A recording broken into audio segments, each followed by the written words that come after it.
if Islam is the best religion, then why you find most of the terrorists are Muslim, most of the robbers are Muslim, most of the people who cheat are Muslims? Why? If Islam is the best religion, then why do you see that the Muslims are the worst?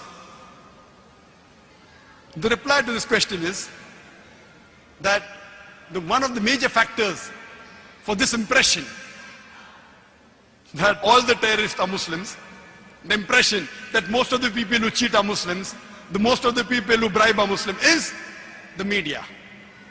About 5 years back, when I was called in the same organization, Dubai Holy Quran International Award for the second time, on the patronage of Sheikh Muhammad Rashid Maktoum, I had given the talk in my second day, Media and Islam, War or Peace.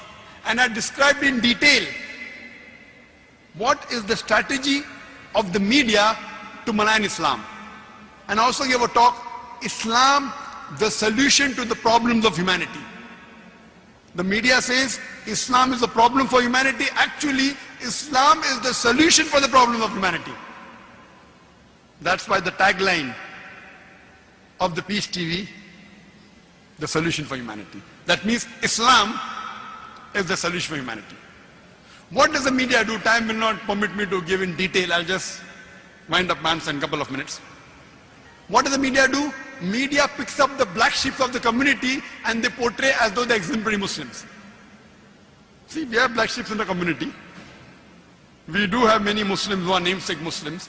They aren't practicing Islam. They pick them up and they portray as though they're exemplary Muslims. Many a time the media, they quote something of the Quran, they quote out of context. Whenever they get information, they malign the Muslims. For example, we know in 1996, the Oklahoma bombing, at that time, it was the biggest attack on American soil. More than 100 people were killed, 166 people were killed. It came as headlines, Middle East conspiracy, Middle East conspiracy, Muslims to blame, Muslims to blame. Headline for days and weeks together. Later on when they came to know, it were 2 American soldiers, it comes once and vanishes.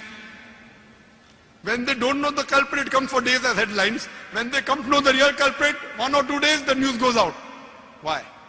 In India, we have, 50-year-old Muslim Arab marrying an 18-year-old girl, headlines.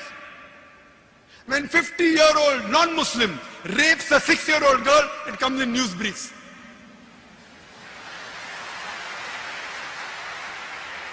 That 50-year-old Arab Muslim, he's taking permission and marrying a girl with her will, with the will of the parents. It doesn't go down the throat of the media. But when a 50-year-old non-Muslim rapes a 6-year-old girl, it comes in news briefs. Why? Same example, couple of weeks back, there was a bomb blast in Pune, German bakery. 9 people were killed. Suspect, Muslim, Muslim, Muslim. Suspect, suspect. No 100% proof. Same day, the Maoists, they killed 16 policemen. Not civilians, policemen, Maoist, no, it comes in news brief. Muslim suspect, 9 civilians killed, 16 policemen killed by Maoist, comes in news briefs. Ajib. They know the people who killed, not civilians. They have got cannons, rocket launchers. They bombard the full police station, comes in news brief. They don't know who did the Pune bomb blast. Muslim suspect, and it's continuously there for many days. They don't know who did it. Who they know did it because it's a Maoist, communist, non-Muslim, news briefs. Or maybe, front page, some papers, but below.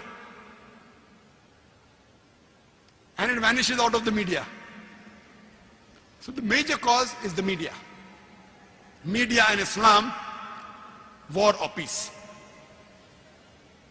Unfortunately, Muslims are very weak in media. Very weak. We may have good media about song channel, dance channel, many. But Islamic channels, Unfortunately. Unfortunately. So I say, yes, I do know there are black sheep in the community, but yet, with all the black sheep, yet as a whole, the Muslims are the biggest teetotalers in the world. I know some Muslims who can drink the non-Muslim under the table. But as a whole, the biggest community of teetotalers in the world are Muslims. The biggest community as a whole that gives charity, they are Muslims. There is no non-Muslim, no human being in the world who can show a candle to a practicing Muslim as far as modesty is concerned, as far as sobriety is concerned, as far as human values are concerned, as far as ethics are concerned. No human being can show a candle to a practicing Muslim as far as modesty is concerned, as far as sobriety is concerned, as far as human values are concerned, as far as ethics are concerned.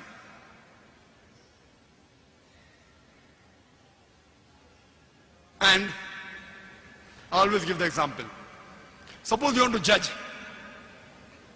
how good a car is, and latest 600 S model of Mercedes is launched in the market, 2010 model. You want to test the car. You put behind the car, behind the steering wheel, a driver who does not know how to drive, and he bangs up the car. He has an accident. Who will you blame? Will you blame the car or the driver? Driver. If you want to know how good the car is, you have to know the specification. What is the pickup? What are the safety measures? What is the ratio? What is the average of the car? Anti-brake locking system. Look at the specification. And really, if you want to test drive the car, put behind the steering wheel an expert driver. If you really want to know about Islam, don't look at the Muslims. Look at the scriptures, the glorious Quran and the Sahih Hadith. Don't look at me. Don't look at the Muslims. If you really want to test drive a car, put behind the steering wheel an expert driver. The best exemplary Muslim you can find is Prophet Muhammad Sallallahu Alaihi Wasallam. Read his seerah, you will find he's the best exemplary Muslim and the best exemplary human being that has lived. That's the reason I say that understand the religion by looking at the scriptures. And when you read the scriptures, the authentic sources, the Quran and Sahih Hadith, you will really appreciate Islam.